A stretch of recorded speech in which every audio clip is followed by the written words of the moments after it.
아무리 중병에 걸려도 네. 좋은 의사 만나서 적절한 처방 받으면 네. 그 중병에서 벗어날 수 있다니까요. 그렇죠. 근데 문제는 뭐냐면 예. 현재 경작에는 병약이 없어요. 이게 가장 심각한 우리 문제라는 거죠. 소장님께서 경제 병리학이라는 책을 내주셨고 이게 지금 뭐 죄송한 표현이지만 머리카락이 이제 하얗시잖아요. 이 검은 머리가 이제 하얀 머리가 되시는 동안 집필하신 책이에요. 40몇 년 2년 동안, 걸렸어요. 42년 동안 그 책을 가지고 또 이제 향후 경제를 좀 예측을 하셨는데 저는 뭐 솔직히 그렇습니다. 10년마다 경제 위기 온다라고 생각하시는 분들이 계세요. 아 평균적으로 그랬어요. 평균적으로 예. 세계 역사를 보면 세계적으로 1998년에 또 2008년에 조금 늦어졌지만 2020년에 뭐 그렇게 경제 위기 온다라고 가정하면 2025년이 아니라 2030년이 돼야 되지 않나 하는 생각도 드는데. 이번엔 대중요법을 써서 네. 이거 일시적으로 차단해 놨는데 이 대중요법을 쓰게 되면 나중에 폐렴으로 간다니까요. 그러니까요. 그러니까 약한 감기는 예. 해열제로 치료가 돼요. 네. 근데 해열제만 계속 먹여봐요. 오히려 간 기능 약화시켜서 면역력만 약화시켜요. 그런 걸 제가 우려하는 거죠. 좋습니다.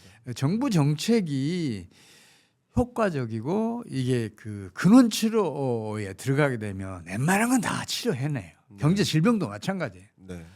그런 사례 많아요. 이를테면 그 2000년도 나스닥 붕괴됐을 때 네. 또 1987년도 그 미국 다우지수가 당시 21.5%인가 하루에 네. 폭락을 해요. 예, 그리고 2008년 같은 경우에도 그 프리미엄이 그 리스크 프리미엄이 대공황보다 2배나 컸어요. 근데도 불구하고 이 세 개의 사례는 아주 좋은 임상 사례인데 어떻든 간에 경기 후퇴 기간이 대공황하고는 비교할 수 없을 정도로 짧았고 얕았어요. 물론 2009년에는 엄청 심각한 건 사실이에요. 네. 대공황이 최악이었으니까. 그래도 그것마저도 당시에 심각하게 진행되던 금융위기에 비해서는 타격이 크질 않았어요. 네. 그러니까 정부가 얼마나 적절한 정책을 펼치느냐에 따라서 그 결과가 이렇게 천지 차이 난다니까요. 네. 대공황으로 가기도 하고 2000년대처럼 그 경기 후퇴가 아주 짧고 깊이도 얕았던 그런 사례에도 있을 수 있어요. 네. 그 1987년 같은 경우는 진짜 심각했어요. 당시에 그 주요 그 미국의 언론들 한번 봐봐요. 대공황 이래 최악의 사태 뭐 등등 또 뉴스위크인가요? 그 주간지 중 하나는 1929 어게인 이 물음표 딱 찍어놓고 표지에 올린 적 있어요. 그만큼 심각했는데 의외로 1년 지나고 보니까 경기 후퇴 있었어 할 정도로 잘 넘어갔어요.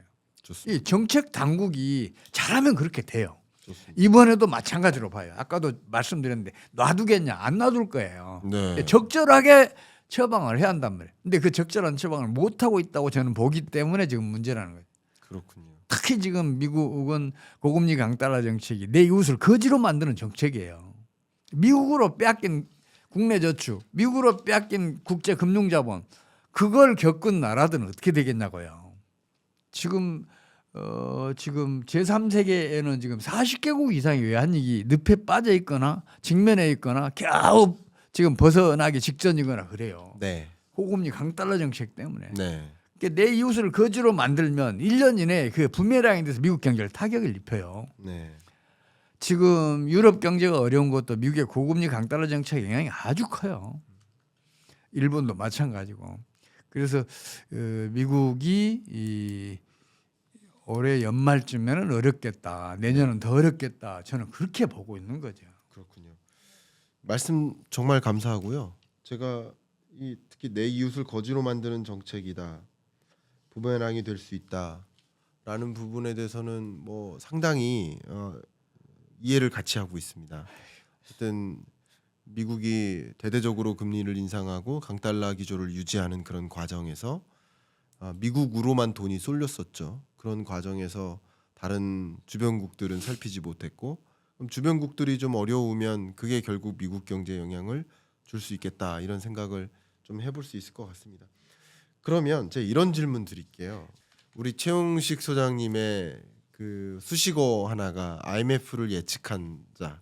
근데 우리나라에서 좀 재밌는데 IMF라고 자꾸 하더라고요. IMF가 나쁜 게 아니라 돼요. 그렇게 IMF 하면. 외환 위기를 예측한 자죠. 그럼. 그죠? 예, IMF의 하고는 전혀 IMF는 외환 위기 온 상황에 극복할 수 있도록 자금 지원을 해준 기관이니까 그럼요. IMF가 나쁜 게 아니고 IMF 외환 위기가 오게 된 게 나쁜 거죠, 그죠? 예, 다시는 와서는 안 될 텐데 이렇게 질문드리겠습니다.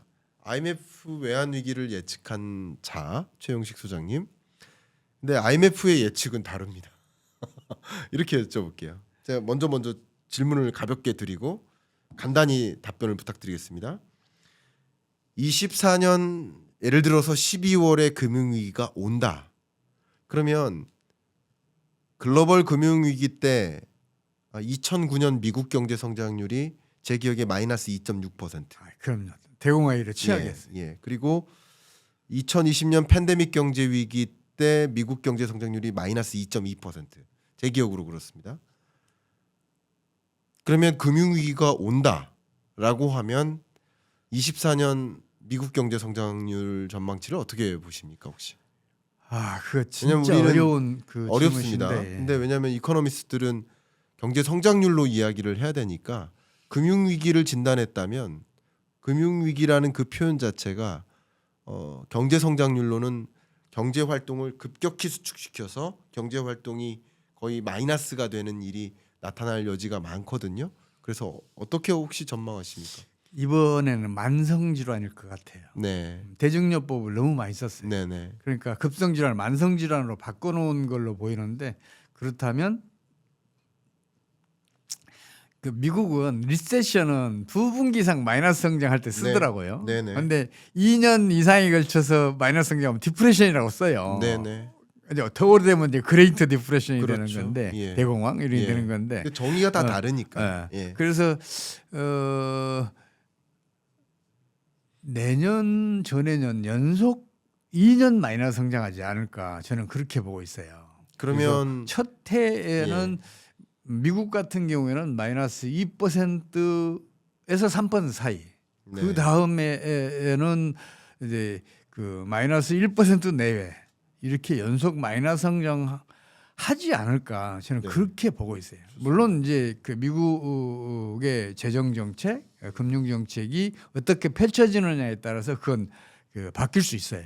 근데 지금 현재 상황에서 봤을 때는 그렇게 갈 것 같다, 저는 그렇게 보고 있어요. 왜냐면 저는 이제 저도 10여 년간 경제 전망만 했거든요. 그리고 경제 전망이라는 것은 내년 경제에 대한 전망치, 성장률 전망치를 계산해내는 거, 예측치를 내는 거, 그게 경제 전망인데, 그러니까 그 경제 성장률 전망치를 제시를 했다면 그 전망치에는 각각의 시나리오가 담겨 있겠죠. 금융위기라는 시나리오를 담았을 때의 성장률과 금융위기가 없을 것이라고 전제했을 때의 성장률은 분명 다를 겁니다. 완전히 다르죠. 그렇죠. 그래서 제가 여쭙는 겁니다. 그럼 금융위기라는 시나리오를 넣으신 거예요. 넣은 거예요. 넣으신 거고 24년 12월에 금융위기가 올 거라고 먼저 가정해 볼게요. 특히 대선 이후라고 하셨으니까요.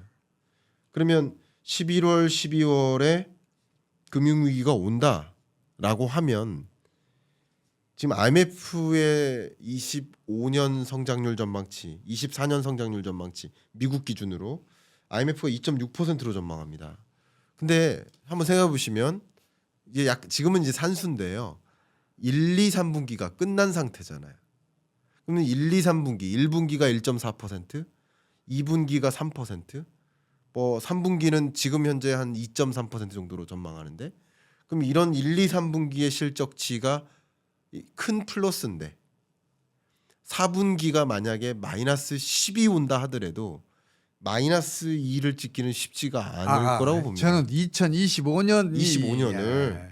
그래서 마치 2008년 금융위기 때 금융위기는 2008년에 왔지만 그것의 큰 충격은 2009년에 온 것처럼. 그러면 그 말씀하시는 거네요. 그렇죠. 2008년도 굉장히 낮은 마이너스였었어요. 제 기억에 마이너스 뭐 0. 4분기에 그렇죠. 급강하하면서 이제 마이너스로 전환을 한 거죠. 그럼 그런 시나리오로 그림을 그리시면 25년은 마이너스 2, 3%.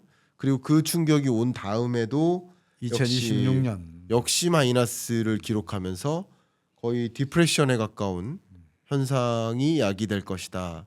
이렇게 전망을 하시네요.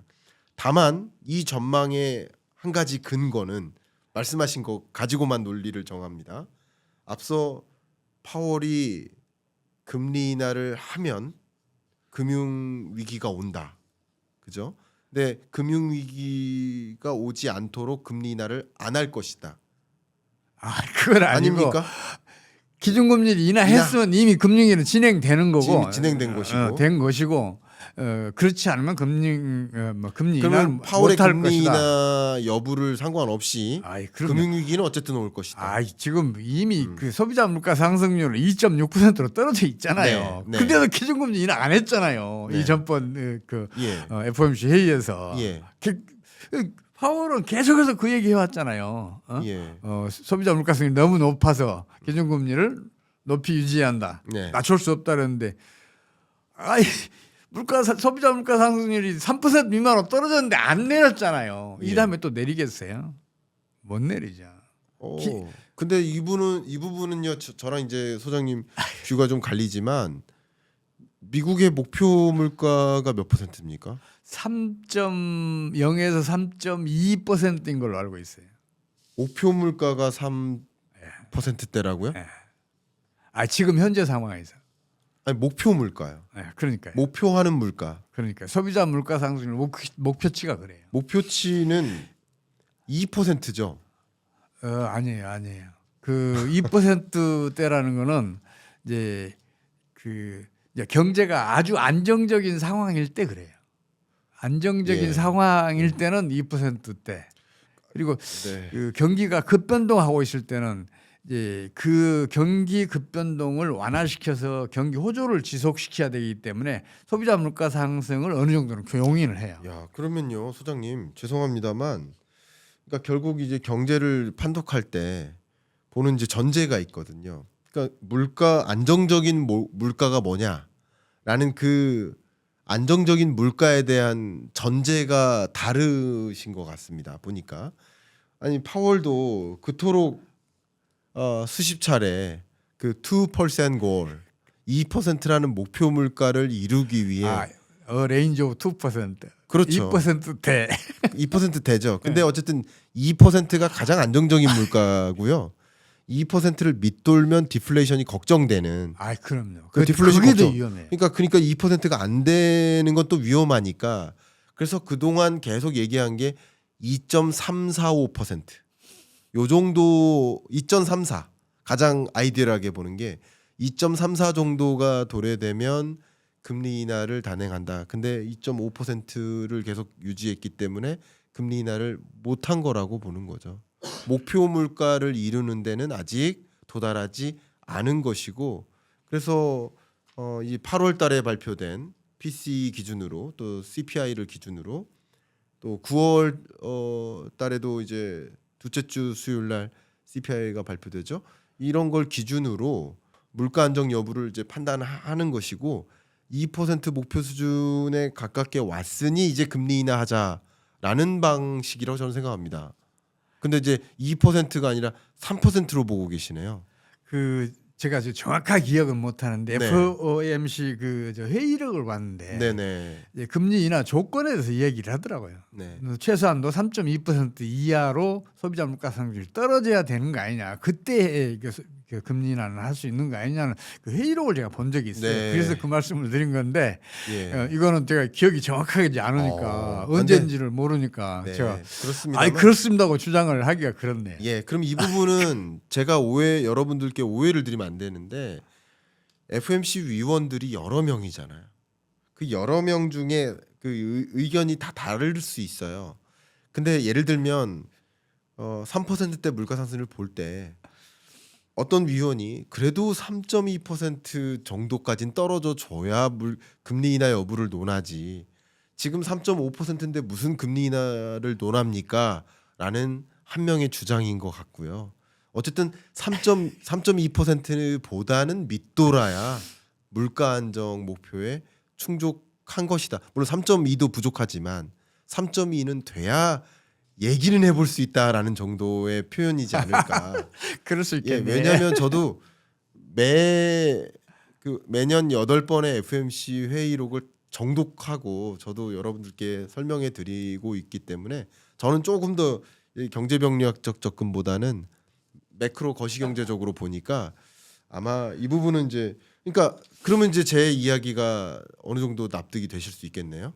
2% 목표 물가를 위해서 금리 인하를 못했던 것이고 2.5% 숫자를 봤으니까 이제 지금 5.5%의 금리는 충분히 제약적인 금리의 레벨을 좀 낮춰야 되겠구나 하면서 다음 목표를 위해 움직인다. 이제 고용 안정과 경기 안정 혹은 금융 안정 목표까지 이루기 위해서 이제 물가 안정 목표는 이뤘으니까 그런 어떤 피벗이라고 볼 수 있지 않을까 생각을 현재 저는 하고 있습니다. 이런 게 있어요. 뭐냐면 네.